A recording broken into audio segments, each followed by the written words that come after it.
What's up, guys? Welcome back to another episode of the Dad Bod Pod, a place for men to learn, grow, and live the healthiest life possible. We are your hosts, Jason Priest, Zach Smith, and Anthony Hudson, and we are pumped for this episode today.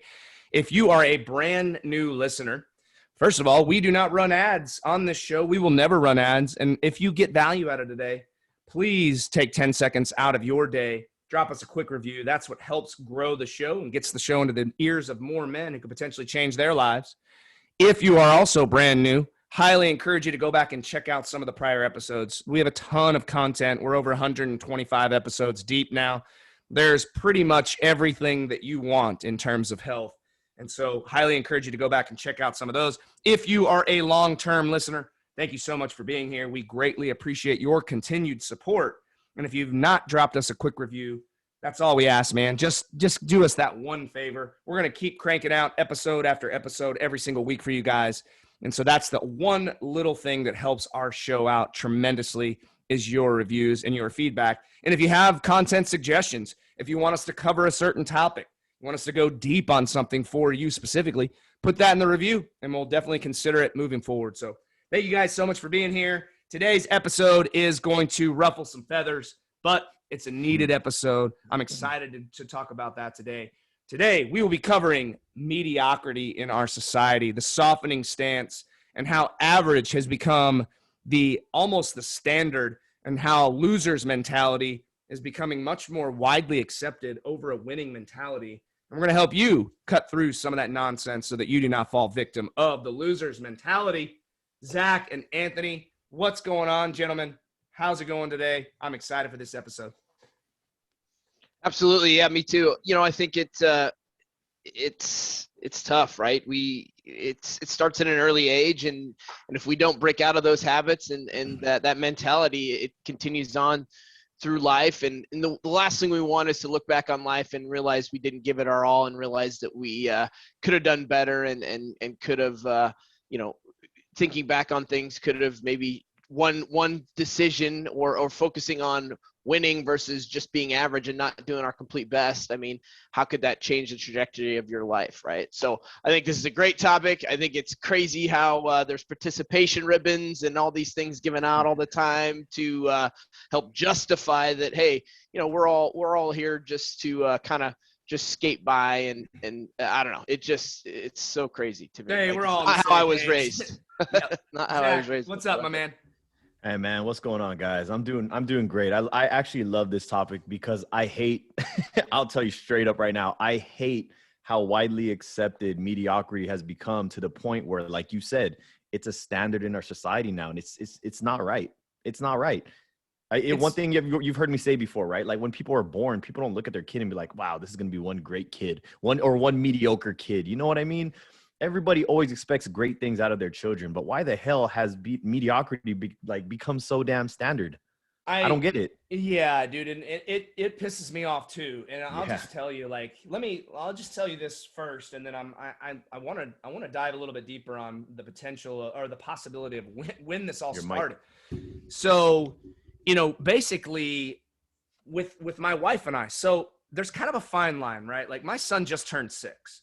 And I don't know at what age we stop allowing this nonsense, because the participation trophy has been around for long enough for me not to really remember when it started. But dude, I was born in 79, man. Like there was no participation trophy. If you weren't first, you're tied for last. Second place is just the person who's the first loser, right? Like it was either you win or you don't. Like there's no the second, third, fourth, fifth, sixth, seventh, and eighth place. Cool, you got 8th place. Like right now, my son just started flag football this weekend, and they're giving away medals for the most enthusiastic. So if your kid shows up and they're excited to play flag football today, cheerleaders, they get a ribbon because they showed their enthusiasm for the sport. And I'm thinking to myself, I'm like, cool, like my son's gonna get this medal. He's gonna think it's fun. They're even giving out signs now for the front yard that your son was the most enthusiastic. And I'm thinking to myself, like, dude, Blake, if you bring that sign home, it ain't going out front. I can tell you right now, it's going in the back of my truck so we can take it back the next week when you have practice again. That's just not okay with me. So I don't know what you guys are going through right now. That's where I'm at with my son, because he's the only, I have a 7-month-old, so he's not playing sports, obviously. But dude, that kind of stuff is already rubbing me wrong. And I know that I'm going to have that heart to heart with my son at some point and say, look, buddy, this medal, like, cool. It looks shiny. It's cool. You didn't do shit to win this, right? Like you were 7th place. 7th place does not get anything. Right. And until you realize that and you strive to be the best, you're not getting anything. And I think there's a lot of angles that we can take with this, but it does start at an early age. And I'm not sure, like, that's the question I want to pose to you guys is, when do you think this movement, if you will, started? Because I don't really have vivid memories of when we started hearing about the 5th place participation trophies. Yeah, I don't know when it exactly started, but here's a story from my own daughter, and here's what's happening. It's confusing our kids. Like, they're getting confused. They think, okay, I did good. I did pretty good, Dad. I should be pretty proud of myself. Yeah, you tried hard. You worked hard. But so, like with my daughter, she's a swimmer. She came home with what she thought was a blue ribbon, which she thought was 1st place. It was like 6th place or something on it, but she thought she actually won. Like, she's swimming, she's not knowing that somebody was in front of her, head down in the pool. Like, and that's a specific example, but still, like, it's confusing her. So we had to have the conversation, and she, like her mother, and hopefully my other 2 littler daughters, are ultra competitive. So they want to win. So that part has come across very, very well. We love that. And so that's the cool thing. But when they want to win and they think they win, when actually they didn't win, because we're just confusing and almost brainwashing our kids now. I don't know. It just really, like, here's your 6th place ribbon. There was only 5 people that beat you, only 5, but here's your 6th place. 7 contestants. You were still better than the rest of the people that finished after you. Like, that's what? Right. That's like, right. I don't get it. So I don't know when it some shit coming for you, my man. Yeah, but you already hate it, but your boy's not there yet, and he will be soon. Dude, I'm not old enough to have kids as old as you guys is, but I was born in 89. And when I was a kid, so we had 1, 2, and 3. Okay. You're on the podium or you were nowhere. That's it. You're first, you're gold, you're silver, you're bronze, or guess what? Better luck next time. Train harder next time. Do better next time. Focus on what you needed to improve on so that you can be on that podium next time. That's the conversations we had with our coaches when I was 8. When I was 9, when I was 10. If you didn't make it on the podium, hey, great try. Nothing wrong with saying that. But these are things we need to work on so we can get you there. Not a 5th place ribbon, you know? I'm glad you brought up the podium. All right, so let's take it a layer deeper. Here's the deal, okay? You talk about podiums. Where do we see podiums? Mostly Olympics, right? Like, you're competing. Like, that's where at a young age we learn that a podium is a podium because of the Olympics, right? Like, that's the world's greatest athletes. Do you think there's a single fucking person out there that finished 2nd or 3rd in the Olympics that left and was proud that they finished 2nd or 3rd? Those people have a winning mentality, all right? That's right. There's not a single Olympian that immediately got 2nd or 3rd place and was like, yeah, hell yeah, I finished 2nd in the Olympics. Like, cool, you got a silver medal. Do you think Michael Phelps is happy with anything other than a gold medal, right? And that is a winner's mentality. And when you start to let your guard down, like, look, if you're going to compete, you're either going to be the best or you're going to be tied for last. That's it. And so I think when you make that shift and you start thinking about it on that level, like, why are we telling kids that it's okay not to be the best, right? And it's not, because, like, here's the reality is, like, most of our, chances that your daughter is going to be some Olympic swimmer, slim and none. No. Chances that my son ever plays Olympic anything, slim and none. And so we take sports out of it because, it's important. Yeah, it creates a foundation for teamwork, trying hard, keeps them athletic, keeps them fit. Love all that. But that stuff's going to go away at some point in life. And then now you have this person who thinks that, you know what, maybe I don't get that promotion, but I'll be cool with being the assistant manager or the assistant to the supervisor because that's as good as I can do, right? You lose that that competitive drive. And that's what I hate. It's like this softening stance. It's like, okay, well, I've been given a 6th place trophy my whole life. Now I'm just going to be a 6th place average, whatever I'm going to be, whether it's a janitor or, a Fortune 50, director of some department. I don't know. That's where I'm at with it. Well, I like that you brought up the Olympics, okay? Because I actually came across a video a few days prior. It was an Ethiopian swimmer in the Olympics. I had to look up his name right now because I forgot what it was. Robel Kiros Hapt. So I guess the guy's from Ethiopia. And if you actually look up his picture, the dude's out of shape. Out of like 59 swimmers, the dude was like the slowest, right? And I'm just like, why the hell would somebody show up to the Olympics just to show up to the Olympics? Yeah. To your point, right? I see all the comments, dude. I was getting so pissed. That's not the point. It's not the point. It's about representation. I said, what the hell? Representing what? Yeah. Representing what? You know what I mean? Like that you're out of shape. You didn't take it seriously. But hey, I'm in the Olympics. Hey, you think go you made your country proud by showing up like that? Exactly. Did you make your family proud? Did you make your country proud? Did you make your damn self proud? No. Just because you were there, and apparently his dad's like the president of the swimming something association or whatever. That's probably how he got there. It's but a participation trophy. Participation trophy, because he was just volunteered to go to the Olympics, essentially, from what I see. And even if I was, wouldn't you want to do better? Wouldn't you want to train harder? Wouldn't you want to take that role seriously, representing your country? It's not about showing up.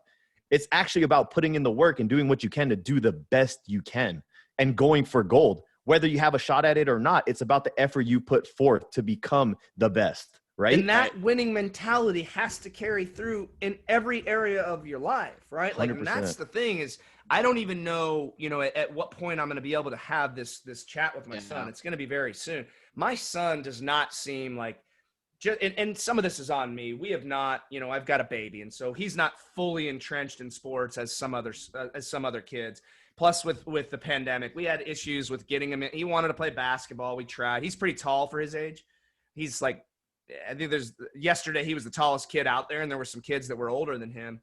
And so I definitely want him to try out more sports. But at this point in his life, he doesn't seem like, sports are like he's that kid that's going to be out there like laying blocks when he's 8, right? So we'll see where that goes. But like at some point, I'm going to have that conversation with him. And it holds true with other things too, right? When you're, whether he becomes like a musician or he's in band or he's in other activities with school, there's still rewards for finishing beyond first place. And I think that mentality, man, like I hate it because it's so anti on the way that I carry myself on a day-to-day basis. Like if I didn't finish first, like I don't care. I don't want your participation shit. It doesn't do anything for my, for my conscience. It doesn't make me feel like a winner. You're tied for last. I think though, not to take this in a, complete opposite direction, but I think there's also something to, and let me know what you guys think about this, to knowing you did your best. And even if you don't get first place, that's okay. But knowing that you did best, I'm not saying it's a participation ribbon, but still knowing that as long as your kid does their absolute best and continues to work hard and train and still strive for that first place, that's okay too. So that's where I think people get confused sometimes, like participation trophy versus, okay, as long as you can say without a doubt that you tried your absolute hardest and we're going to continue to work towards it, that's okay too, right? Because I think some people get that confused also. And that's a conversation I've had to have with my daughter. Work hard versus talent. Like hard work beats talent when talent doesn't work hard, right? So some of those kind of things, can sometimes be confusing for people. So I don't want to discount that as well. No, you're spot on, because here's the deal, dude. Like, look at the most elite athletes in the world, right? And we talked about this actually on another episode. Like, where you bring up people like Michael Jordan, Kobe Bryant, the greats, Tom Brady, right? Here's the thing: you guys have all seen Tom Brady's 6th round draft pick, shirtless pick. Like that guy, he's not the most athletic, right? Nope. I would have beat him in his 40 time, and I could probably beat him in a 40 right now. I mean, I was like a pretty fast dude. I think that I could beat Tom Brady in a 40. You're a soccer player. Here's the thing, and here's and this goes with the talent and working hard, right? Michael Jordan, let's use him too. It's like he can go to the free throw line, close his eyes, shoot a free throw, make that free throw, just to stick it into Kembe Mutombo's face, that guy shot thousands upon thousands upon thousands of free throws because it first or second place was never good enough for him. He was either championship or bust every single time. But to your point, Anthony, I think here's where we could tie this back into the way that we are growing as dudes, the way that our kids, the way that we're raising our kids is absolutely. And we always talk about this, self-comparison's the biggest thief of joy, okay? As long as you know deep down inside that you did everything in your power to finish first. And I'm not, take that with a grain of salt. When I'm saying finish first, like you went in, you did your best during your workout. You went in, you did your best with your business or your career, whatever you're doing, whatever the task at hand is. You did your best in your relationships. That level up mentality, if we'll call it, for lack of a better term, is the task at hand. I think where we go wrong as a society is we tell these kids, hey, it's okay to be sixth place.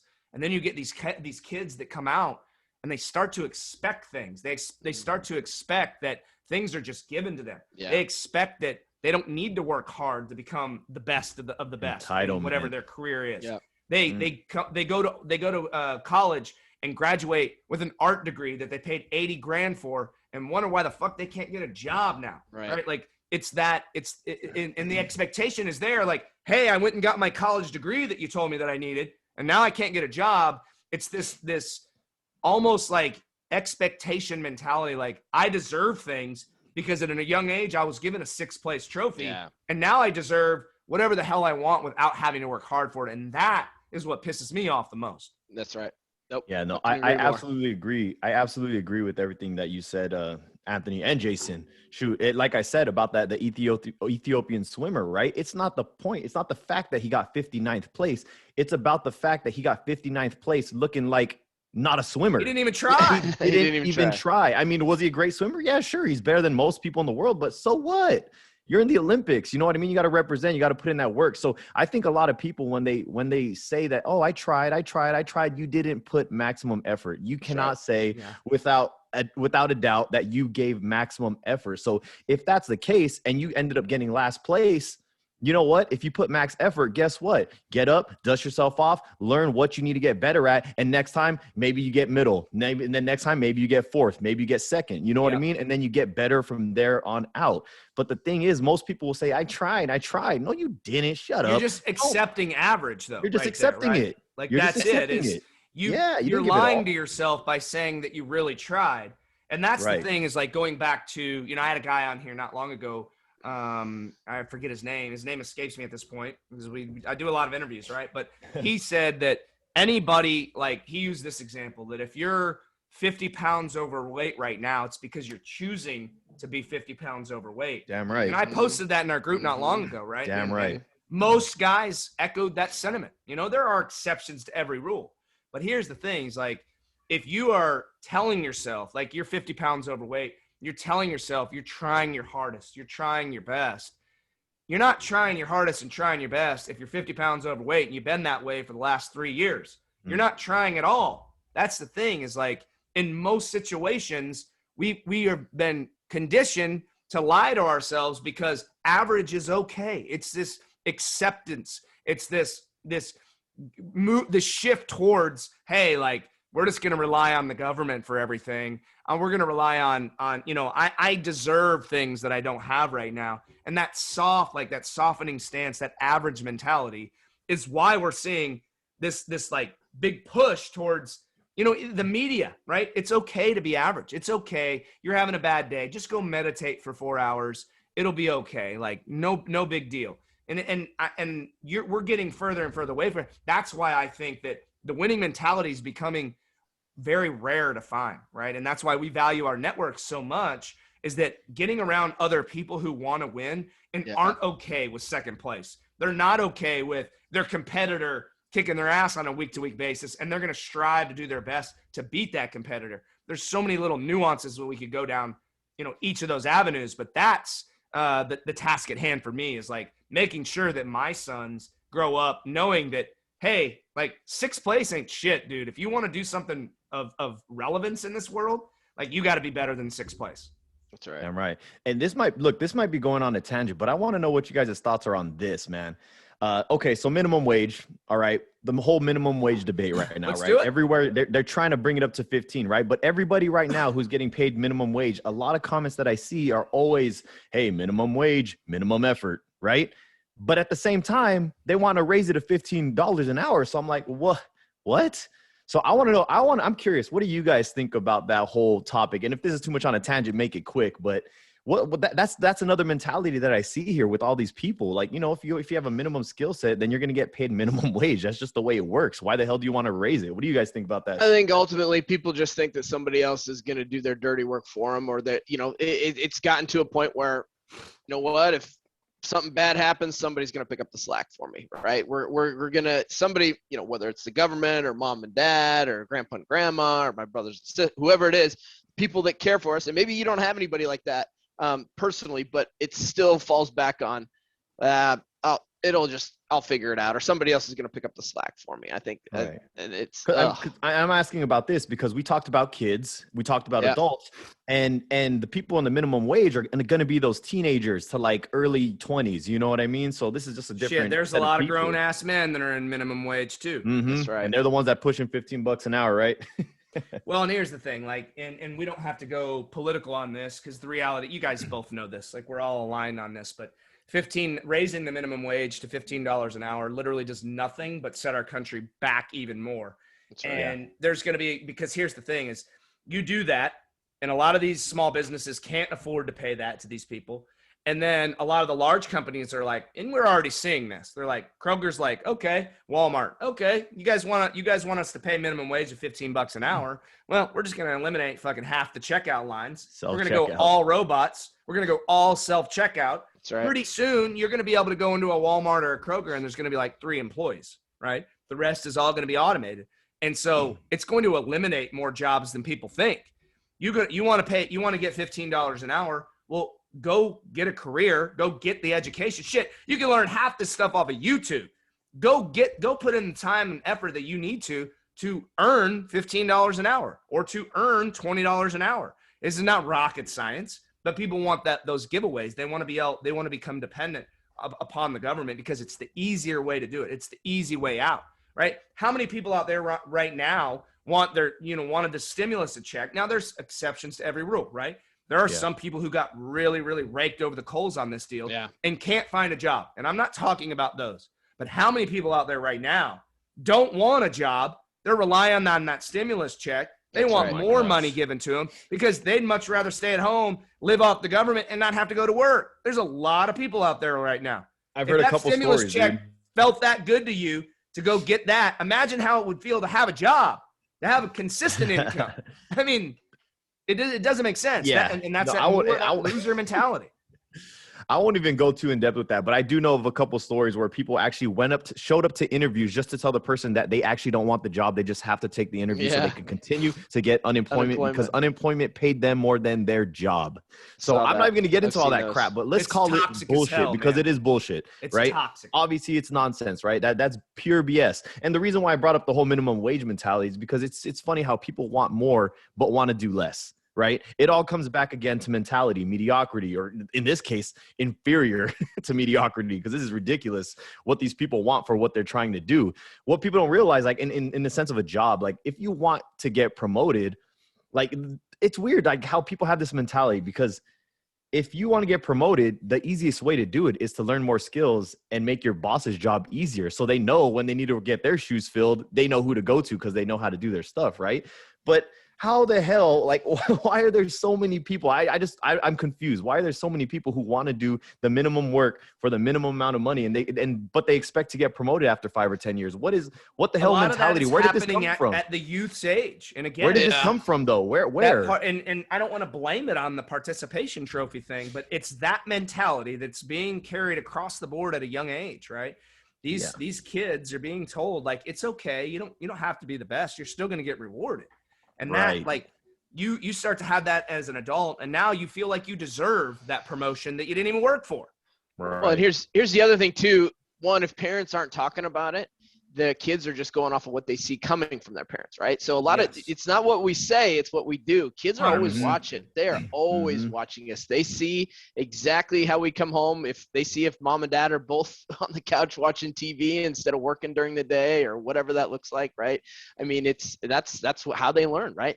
And if we're not teaching those lessons early, it doesn't take long, and they think that's the new norm. That's what they think. It's not I don't know that it's the kids' fault necessarily. It's not, right? It's hard work. It's how we teach. Hard work is not being rewarded like it should be anymore, right?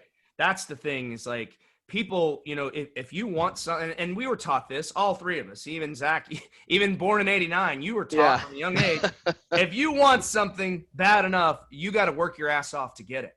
Damn right. And each one of us has experienced that in every area of our life. We all have good marriages. Well, we've had to work our ass off to make that marriage good, right? That's right. We all our business is doing well now. We have to work our ass off for that to happen. We're all in great shape. We have to work our ass off for that to happen. As soon as you start to let your guard down, as soon as you start to slip a little, then the next person, the next company is raising above us. The next, you know, your physique is going to where in the toilet where you don't want to see it. You're not going to be the guy that's proud at the beach. Your relationship, you stop communicating with the wife and stop working on that, working hard on it, shit ain't going to be so good for you anymore. And so it's hard work pays off, and we're not told that as youth anymore, right? Like, I know that I'm teaching my kids that, but the message that we're sending is, you don't have to work that hard. You're still gonna deserve a lot just because you're a person. You're breathing air, so you deserve something, which is so fucking false. And here's the other thing with that too. I think, you know, every once in a while you might get lucky, and maybe you based on talent alone, maybe you win. Maybe you're the best. Maybe you get first.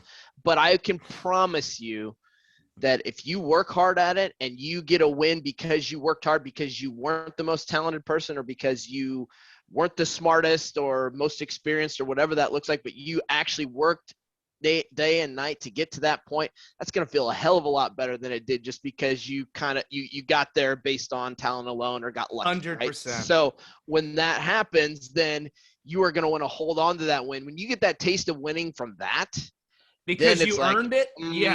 Then it's like, oh my God, I never want to let this go again. I love this feeling. Like, so then you're playing to win versus playing not to lose. Right. And I think that's a huge thing too. So that hard work to get to that win, I mean, there's nothing better than that.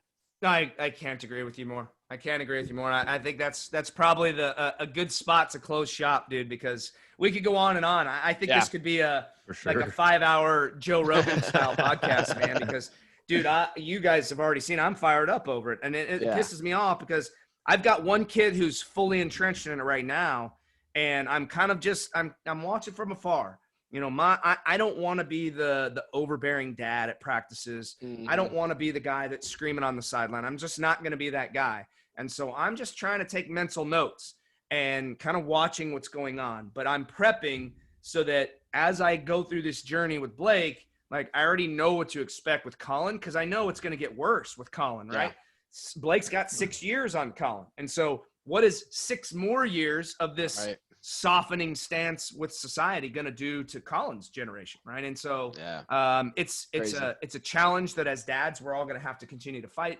But we all are aligned on this, and we all believe strongly in the way that we're going to approach it. And I can't imagine that any of us is going to raise kids who are going to have this like loser's mentality, man. It's just not going to happen. I refuse to let it happen. That's right. Damn right, man. I refuse to let it happen too, man. I'm with you 100%.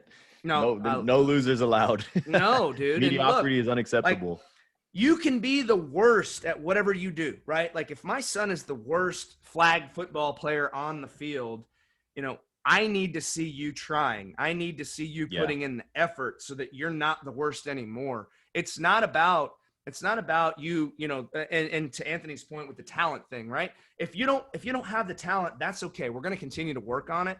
But like, your ass better be out there trying to get better. That's right. And that's where, as a dad, like, you don't have to be the best, dude. I wasn't the best, right?